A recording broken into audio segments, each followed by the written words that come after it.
안녕하세요. 저는 외동아들과 손녀랑 살고 있는 엄마입니다. 우리 아들이 근래에 이혼을 했어요.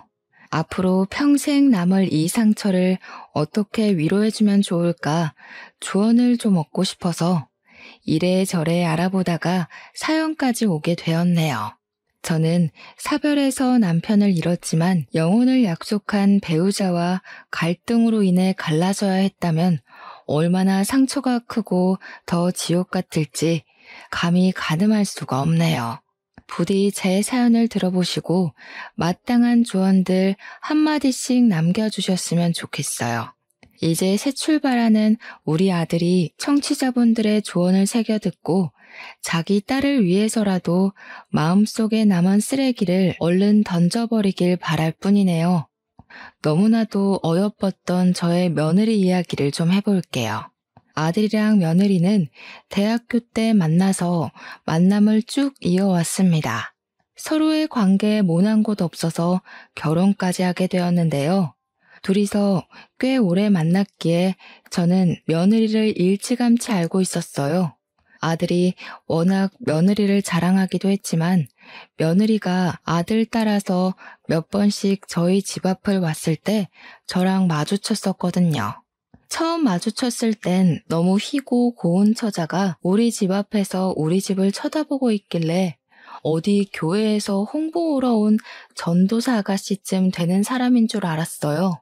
제가 누구냐고 물어보니까 저를 반기는 얼굴이 아주 환하고 친절했거든요.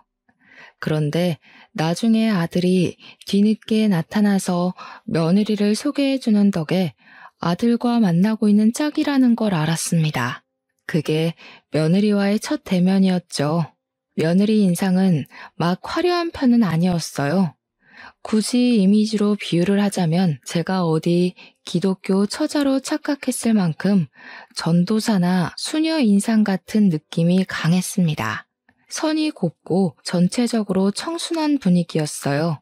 다 늙은 제가 봐도 예쁘장하니 눈길이 가는데 아들 눈에는 얼마나 좋아 죽을 만큼이겠습니까? 아들은 제게 며느리의 존재를 한번 들킨 이후론 더 과감하게 집으로 데려오기 시작했어요. 초반에 저는 애들을 위해서 자리를 비켜주고 애써 방에 들어가 나오질 않고 그랬습니다. 애들이 저를 불편해할 것 같기도 했지만 사실은 반대로 제가 며느리의 존재가 불편했기 때문도 있었죠. 그렇다고 아들에게 데려오지 말라고 할 수도 없는 법이잖아요. 제가 조금 불편하고 마는 게 나았어요. 그런데 사람 관계란 것이 참 신기해요. 낯선 사람이라도 얼굴 자주 보이고 마주보며 웃는 날이 늘어가면 정이 든다고 며느리와 알고 지낸 지 한 해 두 해가 넘어가자 더 이상 제가 자리를 피하지 않게 되더라고요. 저도 모르게 며느리에게 먼저 인사를 하기 시작했고 밥 한 끼라도 더 먹여서 보내려고 잔소리하기도 했어요. 그렇게 지내다 보니 저와 아들 그리고 며느리의 관계는 5년이 지난 어느덧 당연한 사이가 되어버렸습니다. 며느리는 당연하게 저를 어머님이라 불렀고 저는 며느리를 딸처럼 이름을 부르게 되었죠. 게다가 한두 해 지났을 땐 아들을 통해서 며느리를 챙겼던 걸 그 이후에는 며느리에게 직접 연락해 며느리만 집으로 불렀던 적도 많아졌습니다. 사실상 저희들은 애들 식만 안 올렸지 이미 한 식구나 다름없었어요. 애들이 결혼을 하게 된 건 자연스러운 순서나 마찬가지였습니다. 각자 일을 하느라 바빠서 자꾸 결혼을 미뤘던 거지 사실 언제 해도 상관없는 상태였어요. 결혼 자금은 당연히 각자 마련이 되어 있는 상태였고 결혼 허락은 더더욱 필요 없었고요. 그래서 그런가 애들이 더 마음 놓고 날짜 잡는 것에 그리 큰 신경을 안 두더라고요. 저도 애들 뜻 존중해서 나중에 여유 생길 때 결혼하면 되지 싶어 내버려 뒀습니다. 그래서 우리 애들이 식 언제 올렸냐면요. 더 이상 미룰 수 없는 시기가 와버렸을 때였어요. 며느리가 임신을 했거든요. 임신 사실을 알고 나서부터는 결혼식이 속전속결로 이루어졌습니다. 저까지 덩달아 바빠져서 그 시기에는 한참 정신이 없었네요. 그래도 마음만큼은 편했습니다. 애들이 언제 결혼하든 그건 애들 마음이니 상관없다 했지만 저도 모르게 애들이 얼른 가정을 꾸려 안정적인 미래를 갖고 가길 바랬나 봐요. 법률상 가족이 되니까 몰랐던 불안감까지 다 해소되어 버리더라고요. 특히 며느리가 우리 집 며느리로 들어와 준 것이 가장 만족스러웠어요. 제일 안심한 일이기도 했고요. 우리 며느리는 다시 말하지만 행동거지가 참 참했고 주위 사람들도 1등 며느리감이라 칭찬했을 만큼 야무진 사람이거든요. 공부 잘하지, 일 잘하지, 예의 바르지, 또 자기 관리 아주 투철하지. 우리 아들 또한 어디 내놔도 부끄럽지 않을 정도로 자랑스러운 자식인데 우리 아들 다음으로 자랑스러운 자식이 또 있다면 그게 바로 며느리가 아닌가 생각했을 만큼 저 그때 며느리에게 아주 흠뻑 취해 있었습니다. 아무튼 드디어 허물뿐만이 진정한 부부가 둘은 결혼하고서 저와 합가하기를 원했어요.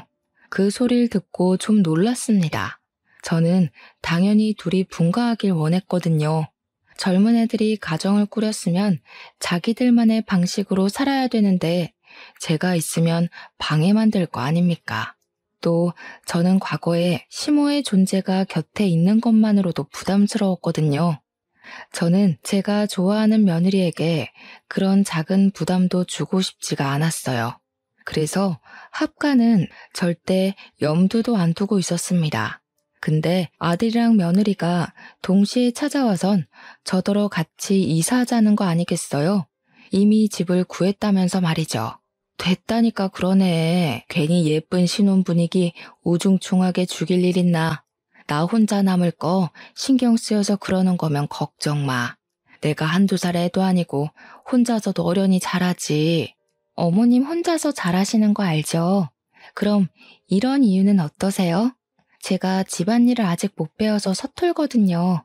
어머님께서 한동안 같이 지내시면서 좀 가르쳐 주시면 안 될까요? 저 뱃속에 아이도 있는데 집안일까지 감당 안 되면 힘들 것 같아서요. 제가 결국 합가를 허락하게 된 이유가 바로 이것입니다. 며느리가 임신 중이란 사실을 망각했던 건 아니지만 며느리가 추후 집안일 신경 쓰느라 몸 관리를 못할 수도 있다는 사실은 깜빡해버렸어요. 생각보니까 애들이 맞벌이하기 때문에 아이를 출산하는 것과 상관없이 밥조차 제대로 못 챙겨 먹을 것 같더라고요. 곰곰이 고민해보니 분가하면서 세금을 이중으로 내며 서로 마이너스 영향만 받을 바엔 합가하는 쪽이 훨씬 긍정적 영향이 많다는 걸 깨달았습니다. 그래서 저는 아들과 며느리의 제안을 받아들였고 애들 신혼집으로 이사를 가게 되었죠. 민폐가 되지 않겠다고 다시 한번 마음 다잡으면서 어쩌면 잘된 일이라고도 생각했어요. 요즘 젊은 사람들 여자고 남자고 다 일하니까 집안일에 능통하지 못한 거 당연하잖아요. 저 같은 옛날 여자들이야 집안일에 도가 텄죠. 주부 구단이란 말은 저 때나 있는 말이기도 하고요. 또 며느리가 건강하게 순산을 하려면 제가 이리저리 챙길 것이 많을 것 같았어요. 사돈댁은 지방이라 너무 멀어서 한 달에 한 번 오는 것도 버겁거든요. 딸을 둔 엄마 입장에서 임신한 딸이 얼마나 걱정되겠습니까? 저라도 대신 며느리 챙기면서 사부인 마음 놓게 해야죠.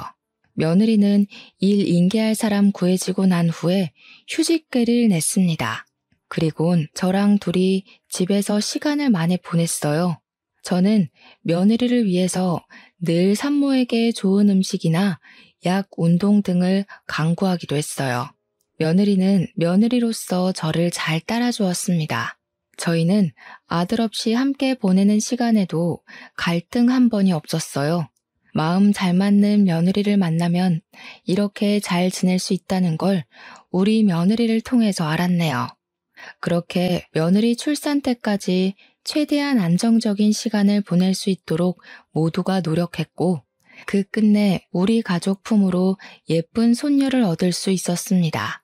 손녀를 처음 만난 그날은 우리 가족이 진정한 가족이 된 이후 두 번째로 큰 행복을 느꼈던 시간이었어요.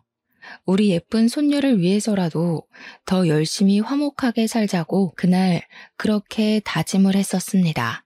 그리고 얼마 후 며느리는 잠깐만 쉬고서 바로 복직을 하여 일에 매진했어요. 워낙 자기 관리에 철저한 사람이라 산후조리원에 있으면서도 업무 연락을 놓지 않던 애였습니다. 제 바람으론 며느리가 한 1년은 푹 쉬고 복직을 했으면 싶었지만 며느리가 워낙 본인의 경력과 자격에 진심인 사람이니 제가 말릴 수는 없었네요. 실제 며느리는 다음 해에 바로 승급을 했습니다. 승급을 하면 당연히 월급도 껑충 뛰어오르잖아요. 며느리의 성장은 집안의 경사나 마찬가지이니 저랑 아들도 며느리의 고생을 진심으로 축하해 주었어요. 축하 파티를 하겠다고 며칠 전부터 떠벌려놔서 그런지 며느리는 그게 다 저랑 아들 덕이라면서 비싼 명품 선물을 준비해 놨더라고요. 어머나, 내 분수에 뭐 이런 걸 봤니? 내가 뭘 한 게 있다고. 다 네가 잘해서 승진한 건데 괜한 돈을 썼네. 이런 거 돈 100만 원 하지 않아? 아직도 모르시겠어요? 어머님 안 계셨으면 저 완벽한 아내, 며느리 이런 거 아무것도 못 해냈어요. 어머님은 저한테 완전 신 같은 존재예요. 남편만큼이나 없어선 안 된다고요. 제가 어머님한테 얼마나 의지하는지 알죠? 그렇게 생각해주니 내가 참 너무 고맙다. 내 노력한다고 하는데 안 사돈 만큼은 아닐 테니 항상 마음에 걸렸거든. 아무리 그래도 부모랑 떨어져서 남의 부모 모시고 사는 게 어디 쉬운 일도 아니잖아. 항상 신경 쓰였는데 네가 그렇게 말해주니까 체증이 확 내려간다. 저 엄마한테도 엄청 자랑했어요. 어머님이 엄마 같다고요. 그러니까 엄마가 어머님한테 너무 고마워서 다음에 인사 오겠다고 하던데요. 전 어머님한테 아무것도 안 바래요. 그러니까 지금처럼 저희 곁에서 오래오래 건강하게만 있어주세요. 제 어머님으로요. 알겠죠? 어쩜 말을 이렇게나 예쁘게 하는 건지 제가 며느리를 이뻐하지 않을 수가 없었습니다. 며느리는 제게 선물을 한 걸로 모자라서 잠자리에 들기 전 제 방을 찾아와 따로 용돈까지 줬어요. 그 봉투에도 꽤 큰 액수가 들어있었는데 저 깜짝 놀라서 며느리한테 이러지 말라고 돌려줬거든요. 그랬더니 며느리가 꿋꿋하게 쥐어주면서 손녀 봐주는 것이 고마워서 표현하고 싶은 마음이라고 하더라고요. 말리고 싶어도 역시나 며느리 고집 때문에 그럴 수 없었습니다. 며느리가 지금 안 받으면 제가 받을 때까지 쫓아다닐 거라고 하길래요. 그때부터 저는 며느리가 주는 돈을 받기는 하되 따로 모아놨어요. 정말 필요할 때 쓰고 싶었거든요. 혹시라도 며느리한테 급한 일 있으면 도와주고 싶기도 했고요. 어쨌든 갈수록 더 애틋하고 감사한 며느리의 마음에 화답하고 싶었던 저는 그 마음을 몸으로 때웠습니다. 아들뿐만 아니라 며느리가 끼니 건강하게 먹고 일할 수 있도록 식단에 특히 신경 썼고 집안일은 내 선에서 처리했고 예쁘게 낳아준 손녀까지도 애들 성가시지 않게 잘 돌봤죠. 남들이 봤을 때 가사 도우미냐 베이비시터냐 그렇게 볼 수도 있어요. 저는 우리 아들과 며느리가 저로 인해 편하게 일 보고 다닐 수 있으면 그것이 제가 할 수 있는 일의 최선의 일이라고 생각했습니다. 각자 맡은 바의 역할을 잘 해냈기 때문인지 우리 식구는 다 잘 지냈어요. 갈등은 당연히 없었고 가족으로서 적당히 어울리고 서운하지 않을 만큼 거리를 뒀었죠. 정말 다 좋은데 당연히 약간의 아쉬움도 존재했어요. 그건 며느리가 승급하고 나서 회식 많아지고 갈수록 일도 많아지고 퇴근도 늦어졌다는 건데요. 사실 높은 자리에 올라간 사람이니 당연히 바쁜 거잖아요. 이건 아쉬워도 어쩔 수 없다는 걸 알아서 그저 제 마음속에만 묻어두고 있는 점일 뿐이었어요. 그런데 딱 이대로만 쭉 지냈다면 저만의 아쉬움도 그러려니 하고 묻혔을 것을 하필 그 시기에 모든 게 들춰지고 말 계기가 시작되어 버렸습니다. 그 발단은 승승장구하던 며느리와는 반대로 우리 아들은 회사가 부도나 해고를 당했다는 거예요. 어쩔 수 없는 부당 해고였죠. 그나마 다행이라고 볼 수 있는 건 며느리 덕분에 우리 집이 먹고 살기 어려운 형편은 아니었다는 겁니다. 아들은 해고를 당하고 한 일주일은 알아 누워 있었어요. 딸을 볼 낯도 없어서 밥상머리 앞에 제대로 앉아있지도 못했죠. 게다가 결혼하고 나서 끊었던 담배까지 다시 찾아서 피기 시작했습니다. 한날은 새벽에 화장실 가는 길에 베란다에서 기척이 들려서 내다봤는데요. 아들이 울고 있더라고요. 딸이 태어나고 난 후로는 한 번도 웃음을 잃지 않았던 아들인데 아무래도 청춘을 바쳤던 직장에서 부당해고를 당했으니 쉽게 일어설 수가 없나 봅니다. 아들만의 시간을 괜히 방해하고 싶지 않기도 했고 아들의 자존심을 지켜주고 싶어서 저는 그 모습을 모른 채 하고 돌아섰네요. 저도 그날 밤은 유독 마음이 편치 않아 뜬 눈으로 날을 보냈습니다. 제가 아들을 위해 할 수 있는 일은 더 아무렇지 않게 대하는 거였어요. 더 딸과의 시간을 보내도록 강요하는 거였고요. 허구한 날 방구석에만 있을 거야? 오랜만에 집에 주야장천 있는 건데 이때라도 네 딸이랑 놀아주고 그래라. 애가 아빠 얼굴도 까먹겠네. 일부러 아들을 더 타박하기도 했죠. 그럴 때면 아들은 어쩔 수 없이 방에서 기어나와 자기 딸을 한번 안아보곤 했어요. 우리 손녀가 참 장한 것이 울지를 않는다는 건데요. 누굴 닮아서 그런가 웃음이 많아요. 자기 아빠를 보고도 잘만 웃더라고요. 그것 때문에 아들이 딸을 보고 눈물을 못 참고 터뜨리는 걸 보고서 저는 자리를 비켜버렸습니다. 그리곤 며칠 뒤였어요. 아들이 갑자기 옷을 챙겨 입고 외출을 하더라고요.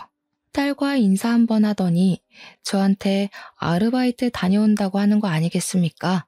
세상에 돈 벌 수 있는 데가 거기만 있는 것도 아니고 아르바이트 하면서 다른 직장 알아보려고. 나보다 나이 더 많은 사람들도 취업 뛰는데 정도면 아직 젊잖아.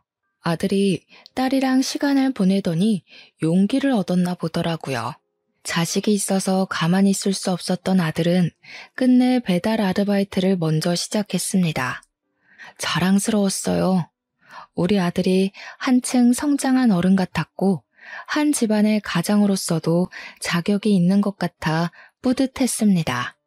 그런데 며느리는 아들이 배달 일을 한다고 하니까 좀 못마땅했나 봐요. 어느 날 방에서 아들이랑 며느리가 처음으로 투닥거리는 소리가 들리더라고요. 제가 감히 끼어들 사이는 아니라고 생각했지만 대화 내용이 바깥까지 들려서 집중을 안 할 수가 없었습니다. 아무리 그래도 그렇지. 여의도 구간 도는 거면 나 회사 다니는 동네잖아. 우리 회사 사람들이 당신 알아보기라도 하면 어떡해? 당신은 와이프가 회사에서 창피당했으면 좋겠어? 내 생각은 안 해? 너네 회사 주소로 된 배달은 안 받으면 되잖아. 그리고 그 사람들이랑은 결혼식 때 한 번 봤는데 뭘 어떻게 알아본다는 거야? 우리 회사 사람들이 눈썰미 얼마나 좋은데 우리 청첩장 돌렸을 때 당신 얼굴 팔렸거든? 우리 집이 배달해야 될 정도로 어려운 게 아닌데 왜 뜬금없이 나서서 고생하냐고. 너무 안타까운 상황이라 생각했습니다. 어쩌다가 사이좋던 애들이 이렇게까지 싸우는 일이 와버렸는지. 부부 일에 이래라 저래라 참견할 입장이 못 되었던 저는 그저 손녀만 안고서 자리를 피할 수밖에 없었어요. 속으로 애들끼리 지혜롭게 관계를 잘 풀어나가길 빌 뿐이었죠. 그런 상황에서 갈수록 안타까운 건 우리 손녀였어요. 엄마라는 사람은 높은 직급이라 바쁘고 아빠라는 사람은 늦은 밤까지 아르바이트 뛰느라 바쁘니 우리 손녀가 시간이 지날수록 더 부모 품에 안겨보질 못하는 겁니다. 한참 중요할 시기인데 이래도 되나 싶어 저도 점점 마음이 조급해지더라고요. 손녀가 저를 좋아해서 울지 않는 건 다행이지만 멀리 생각해보면 이게 다행인 줄도 모르겠어요. 확실히 이때부터 저희 가족이 뭔가 잘못되고 있는 기운은 느껴졌습니다. 그렇게 어느 날이었어요. 우리 손녀는 9시가 되면 꼬박 잠을 잘 잤는데요. 그날은 다소 늦게 잤습니다.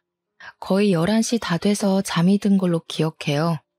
그래서 제가 집안 정리를 좀 늦게 시작했었거든요. 그런데 한 1시쯤이었나? 누가 도어록을 자꾸 틀리게 눌리는 겁니다. 자꾸 신호음이 울려서 혹시 손녀가 깰까봐 황급히 인터폰 확인했어요. 누구냐고 묻기도 전에 안에서 며느리 목소리 들리더라고요. 저는 바로 나가서 문을 열었습니다. 당연히 며느리 혼자만 있는 줄 알고 잠옷바람 그대로 나갔어요. 근데 막상 제 눈앞에 서 있는 사람은 며느리가 아닌 술에 떡이 된 며느리를 업고 있는 웬 총각이었습니다. 며느리가 번호를 불러주는 대로 총각이 누르고 있었는데 틀리게 부르니까 총각도 계속 틀리게 누르고 있었나 봅니다. 낯선 사람 등장에 제가 당황해서 주춤거리니 총각도 저를 보고 주춤거렸어요. 그러다가 총각이 곧 제게 인사를 하면서 자기가 우리 며느리 동창이라고 소개를 해주더라고요. 그러면서 방이 어디냐고 묻대요. 그제야 저도 당황스러운 마음을 정리하고 얼른 안으로 안내했죠. 고마워서 물 한 잔이라도 주려고 했는데 동창 총각은 괜찮다고 불이 나게 집을 나갔습니다. 며느리는 그새 기절한 듯 잠이 든 상태여서 옷을 갈아입히지도 못했네요. 그날은 며느리를 보면서 기분이 좀 찝찝했습니다. 그전에도 술을 진탕 마시고 와서 쓰러지듯 잠을 잔 적은 많았어요. 그게 당연히 회식 때문인 줄 알았거든요. 근데 그날은 동창한테 업혀온 거라서 많이 의아했어요. 그럼 매일 일하느라 늦는 것도 아니고 회식을 하는 것도 아니라는 소리잖아요. 그 사실을 알게 되니 기분 좀 별로더라고요. 자식이 없는 여자도 아닌데 퇴근 일찍 하면 딸이랑 시간 보내러 집에 좀 올 것이지 겨우 생긴 시간마저 동창이랑 술 약속으로 보내버리다니. 제 입장에선 좀 많이 서운하고 이해하기 어려웠습니다. 그래서 다음날 아침에 일어난 며느리에게 물을 수밖에 없었어요. 며느리는 어제 입은 옷 그대로 얼굴 정리도 안 하고 나와서는 물을 마시더라고요.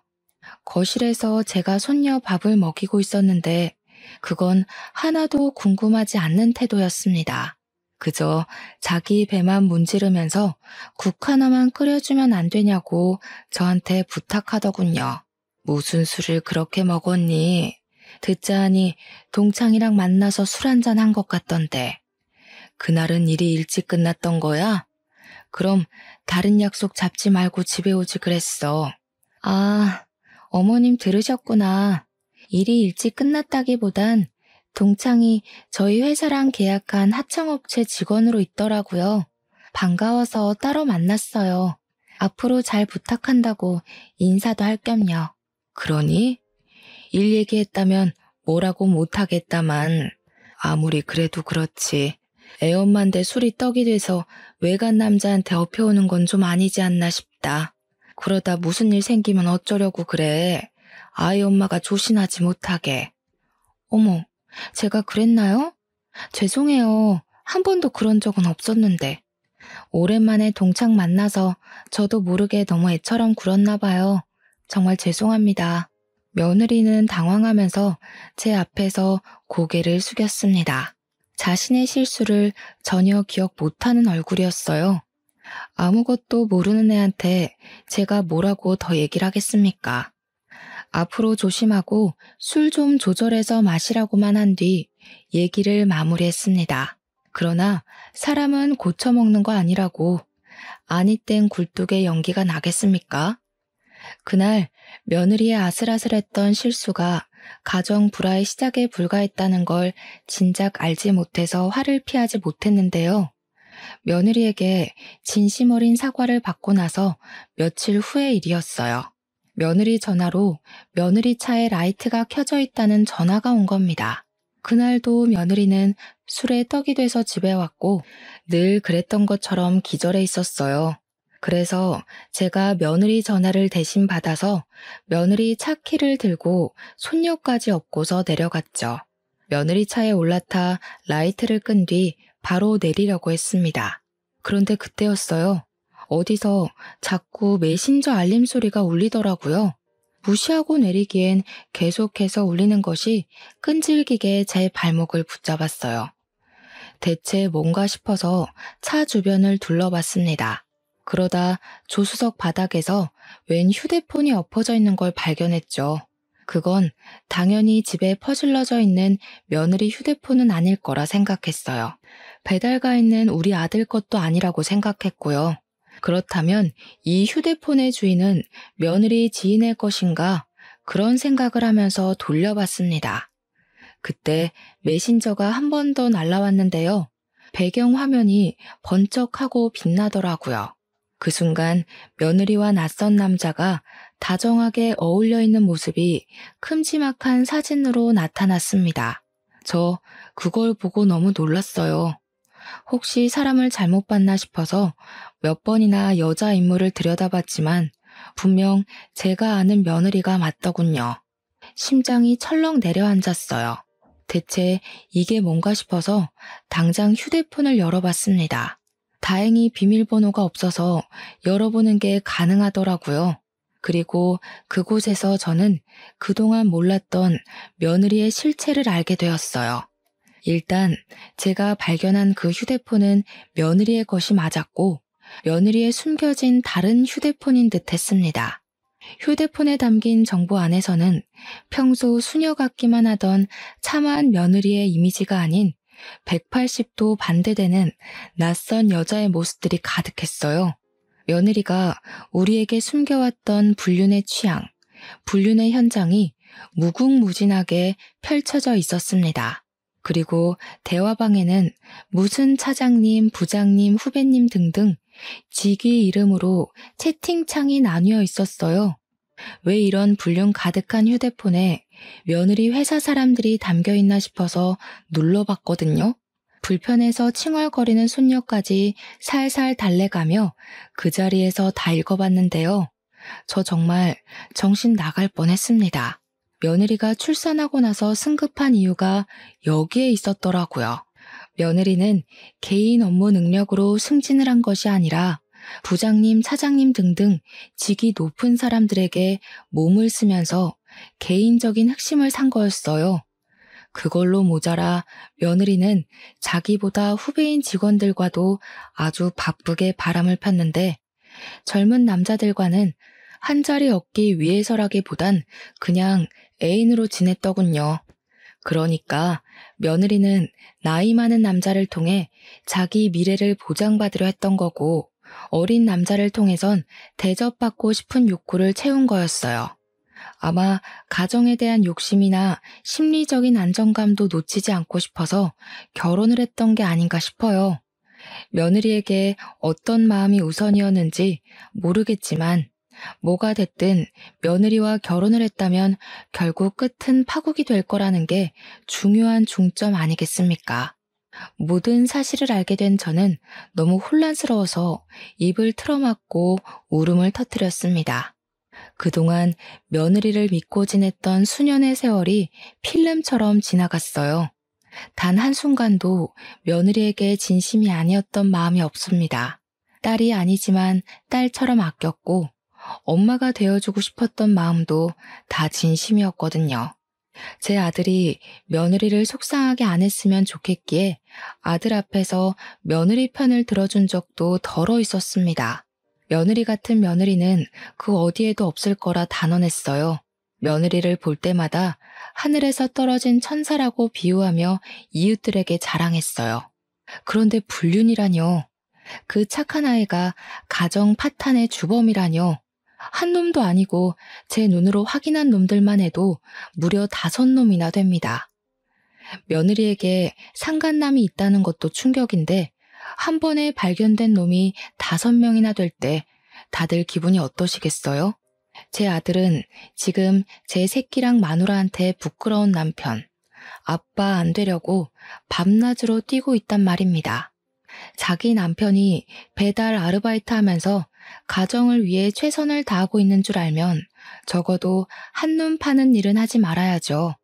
어떻게 가족 얼굴에 똥칠을 한답니까? 불쌍한 내 아들. 마누라가 밖에서 한눈 팔고 다니는 줄도 모르고 지금 누구를 위해서 자기 몸 부서져라 일을 하고 있는 건지 눈물이 나다 못해 화가 났던 저는 일단 이 불순한 휴대폰을 숨겨서 집에 들고 올라갔습니다. 며느리는 여전히 술에 찌들려서 자고 있더라고요. 그 모습이 꼴보기 싫어 베개를 들고 얼굴을 한 대 내리쳤어요. 이 천벌 받을 것. 내 손녀 절대 너한테 안 보낸다.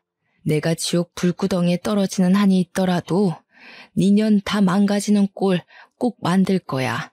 감히 우리 아들이랑 우리 손녀 얼굴에 먹칠한 거 가만 안 둘 거다. 그대로 며느리한테 베개 던져주고 방을 나왔습니다. 술에 취해서 아무것도 모르는 걸 알기 때문에 과감하게 저질렀던 행동이죠. 예상대로 며느리는 아무것도 모르고 아무 일도 없었다는 듯 고상한 척하며 출근을 했습니다. 저는 평소처럼 며느리의 식사를 챙겨줬어요. 일단 이 사실을 어떻게 해야 할지 몰라서 티를 내지 않기로 했거든요. 아들한테 말을 하고 싶은데 혹시라도 아들이 이 사실 알고 상처받아서 나쁜 선택이라도 할까봐 이걸 밝히는 게 맞는지 아닌지 고민이 되더라고요. 한참 생각하다가 결국 결정한 것이 전문가의 도움을 빌리는 게 좋겠다는 거였는데요. 저 여태 며느리가 줬던 용돈 안 쓰고 모으고 있었거든요. 그걸로 며느리를 위해서 나중에 쓰려고 했잖아요. 아무래도 변호사를 선임해야겠다는 생각이 들더라고요.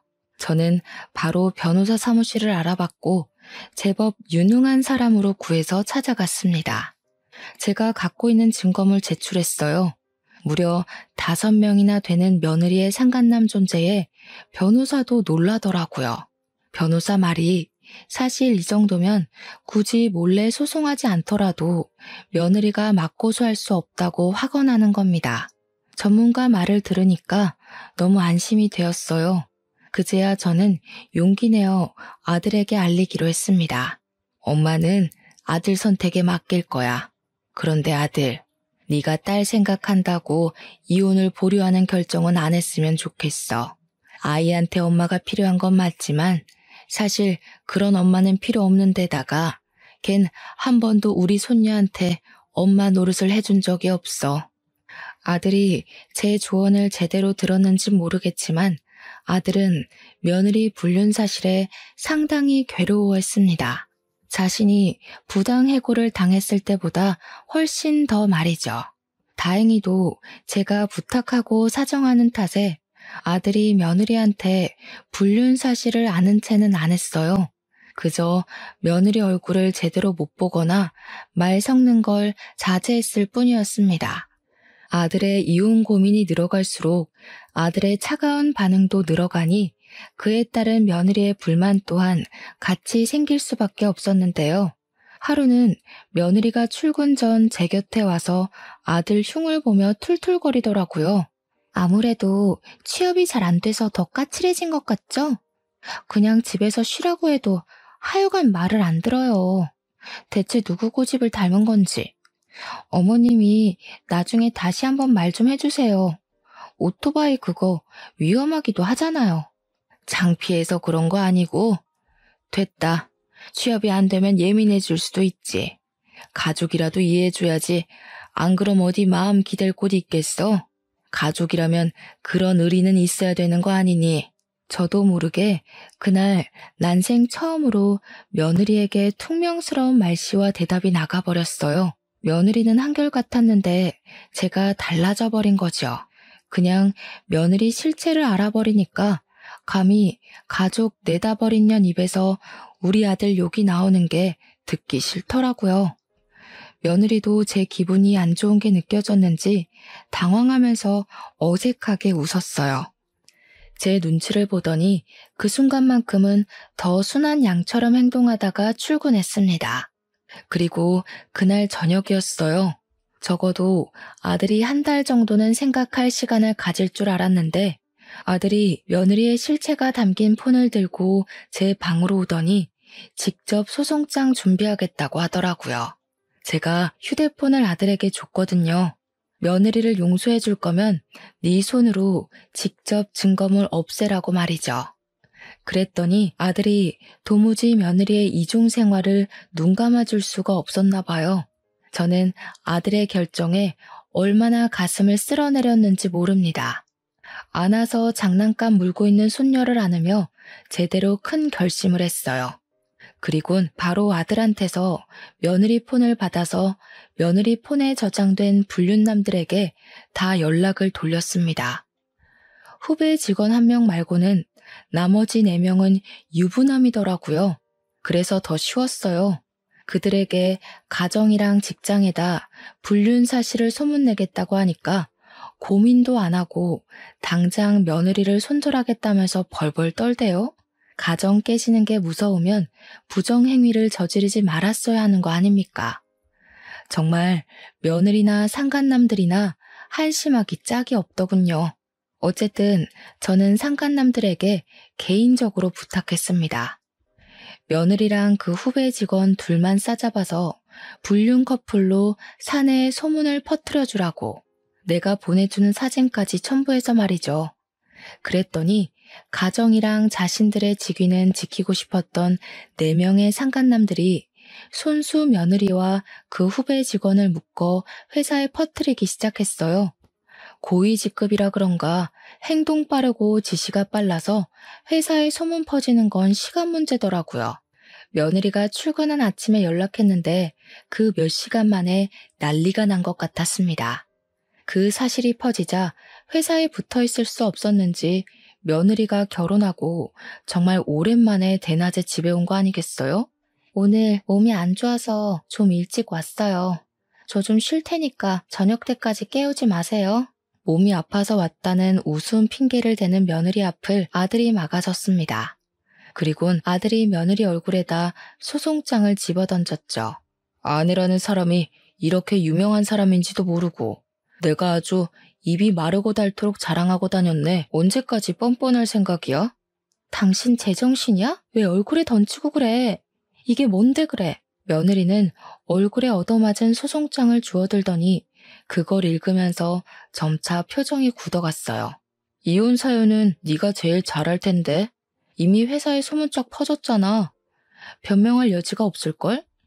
오늘은 한 놈이랑만 퍼졌겠지만 다음 주는 2번째 놈도 터질 거야. 그리고 그 다음 주는 3번째를 터뜨릴 거고 그 다다음 주는 4번째를 터뜨릴 거지. 끝이 아니더라. 5번째까지 네가 오래오래 쓰레기로 기억되게 질질 끌면서 터뜨릴 거야. 이제 상황 파악되니? 아들의 도발에 며느리는 순식간에 사색이 되었습니다. 우리가 모든 걸 알고 있다는 생각은 못했었나 봐요. 자기의 실체가 들통나자 더 이상 발뺌 안 하곤 아들 앞에 바로 무릎을 꿇더군요. 갑자기 사죄까지 하기 시작했어요. 나 빨리 승진해서 우리 식구 잘 먹고 잘 살게 하려고 그랬던 거야. 우리 식구 부자 되면 이 사람들 다 청산하려고 했어. 당신한테만 정착하려고 했다고. 어머님은 제 마음 아시잖아요. 제가 어머님한테 돈 많이 드렸잖아요. 제 돈 받아먹고 모른 체 하시는 거 아니죠? 뭐라고? 내가 너처럼 돈이면 뭐든 다 되는 사람인 줄 아니? 나는 적어도 돈 때문에 걸레짝처럼 몸 굴릴 생각은 안 해. 어디서 몰상식한 소리라고 있어? 애 보기 부끄럽지도 않아? 당최 며느리는 평소 무슨 생각을 하고 사는 건지 마음이 조급하니까 정말 말도 안 되는 생각을 해보이더라고요. 자기 자식보다 자기 앞날을 더 중요시 여기는 태도를 보였는데요. 아직 엄마 소리도 못하는 아기를 가리키면서 울분을 토하는 겁니다. 저 조그만 게 알면 뭘 한다고요. 먹고 울고 똥만 싸는데 솔직히 아직까진 짐승이랑 똑같은 거 아니에요? 쟤만 아니었어도 이 지경까지 안 왔어요. 이렇게 급하게 결혼도 안 했을 거라고요. 너무 황당한 말이지 않습니까? 우리 아들이랑 며느리 6년 만에 결혼했습니다. 그 정도면 급하게 결혼한 것도 아니거든요. 심지어 임신 안 했다면 그 기간이 더 길어졌을 수도 있다고요. 게다가 어떻게 자기 자식더러 짐승이라고 얘기를 할 수가 있나요? 저는 오히려 그렇게 얘기를 하는 며느리가 더 짐승 같아 보여서 결국 못 참고 며느리의 귀싸대기를 날렸습니다. 그런데 그때였어요. 며느리의 망언에 아들은 저랑은 다른 뭔가를 깨달았나 봅니다. 갑자기 며느리 멱살을 잡더니 충격받은 얼굴을 하는 거 아니겠습니까? 그리곤 아들이 내뱉는 말에 저도 입을 틀어막고 말았어요. 애 아니었으면 결혼 급하게 안 했을 거라는 게 무슨 말이야? 설마 혜율이 우리 딸 아니야? 아들이 콕 집어 얘기를 하자 며느리 표정이 세차게 흔들렸습니다. 그리곤 당황한 며느리가 뭔 개소리냐며 생전 우리 앞에서는 안 쓰던 은어까지 쓰기 시작했어요. 누가 봐도 며느리의 거짓말은 거짓말로 보일 정도였죠. 화가 난 아들은 며느리를 강제로 끌고서 현관으로 향했습니다. 그리고 저 보고도 손녀를 데리고 같이 유전자 센터 가자고 해서 외출을 하게 되었어요. 가는 도중에 며느리가 계속 저항했지만 아들이 처음으로 무서우리만큼 힘을 써서 며느리를 차에 태웠어요. 그리고 몇 시간 뒤 센터에서 받은 서류로 인해 절망적인 사실이 밝혀졌습니다. 설마 했는데 제가 안고 있는 손녀가 우리 아들 핏줄이 아니라는 사실이었어요. 손녀를 안고 있던 저는 그대로 주저앉아서 눈물을 터뜨렸습니다. 이런 상황에서도 아무것도 모르고 착하게 안겨있는 손녀를 더 꼭 안으면서 당시의 상황을 원망했어요. 아들은 들고 있던 검사지를 며느리한테 던지면서 생부가 누구냐고 소리치고 있었습니다. 장소가 센터인 것도 있고서 상간남들 중에 누구냐면서 당장 밝히라고 언성을 높였죠. 미안해 여보. 나도 나중에 알았어. 그 사람들은 아니야. 내가 다 잘못했으니까 제발 그냥 넘어가줘. 당신이 시키는 거 다 할게. 내 급여 당신이 관리하겠다고 해도 아무 말 안 할게. 내 전 재산 다 줄게. 그러니까 제발 부탁이야. 아무것도 묻지 마. 뒤져보면 알겠지. 남자관계 복잡한 네가 우리 딸 생부를 과연 끊어냈을까? 대신 내가 뒤져서 알아내면 넌 이제 한국에서 얼굴 들고 못 살 줄 알아. 아들이 작정하고 며느리의 본 휴대폰을 뺏으려고 하자 며느리가 결국 알겠다고 실토를 했는데요. 그 얘기를 듣고 제가 제일 크게 경악하고 말았어요. 듣다 보니 누군지 어렴풋이 알겠더라고요. 며느리 말이 손녀 생부는 자기 동창생이라고 했습니다. 그 말을 듣자마자 생각나는 사람이 있었어요. 바로 지난날 술 취해서 며느리를 업고 왔던 동창생이었죠. 그 총각이 우리 손녀의 생부였던 거예요. 며느리랑 그때 만난 이유가 일 때문이 아니라 손녀 때문이었던 겁니다. 게다가 임신하고 그 총각이 아닌 우리 아들이랑 결혼을 했던 건 우리 아들과 사귀던 중에 그 총각이랑 바람을 피웠는데 당시 그 총각은 전망이 없는 사람이었고 우리 아들이 더 미래가 탄탄했던지라 우리 아들 애인 척 속이고 결혼을 했던 거라네요. 여보, 미안해. 어머님, 제가 잘못했어요. 저 정말 이혼하기 싫어요. 다시는 바람 안 피울게요. 돈 때문에 그랬어요. 이제 돈 필요 없으니까 다 정리할게요. 제발 한 번만 봐주세요. 2번 실수하면 그때 이혼하면 되잖아요. 이미 지나버린 사실까지 알자 저는 또 한 번 세상이 무너지는 느낌을 받았습니다. 아마 아들이 가장 크게 상실했겠죠. 그 와중에 며느리는 계속 손이 발휘되도록 빌었어요. 하지만 그게 어디 용서로 될 일이겠습니까? 부부는 신뢰가 없으면 이미 끝난 관계잖아요. 그건 가족 관계도 마찬가지고 부모 자식 관계도 역시라고 생각합니다. 아들은 물론이거니와 저도 며느리에게 더 이상 신뢰가 없어요. 며느리와 함께 가야 할 이유가 없기 때문에 며느리의 용서를 받을 이유도 없었습니다. 아들은 끝내 며느리를 버렸고 이혼 소송을 진행했습니다. 그뿐만 아니라 손해배상 청구까지도 하게 되었죠. 그리고 무려 5명의 상간남에다 손녀의 생부까지 해서 총 6명의 상간남에게 상간자 소송을 진행했어요. 또 며느리에게 양육권 청구도 빠짐없이 요구했고요. 며느리는 우선 불륜 소문이 나자마자 회사에서 사직당했습니다. 소문이 좀 길게 퍼져서 그 뒤로도 같은 계열사 취직은 어려울 거예요. 게다가 그 4명의 유부남 집안에서 상간녀 소송까지 당하는 바람에 전 재산을 잃고 빚쟁이가 되었다고 들었거든요. 어디 일용직 아르바이트나 뛰지 않을까 싶습니다.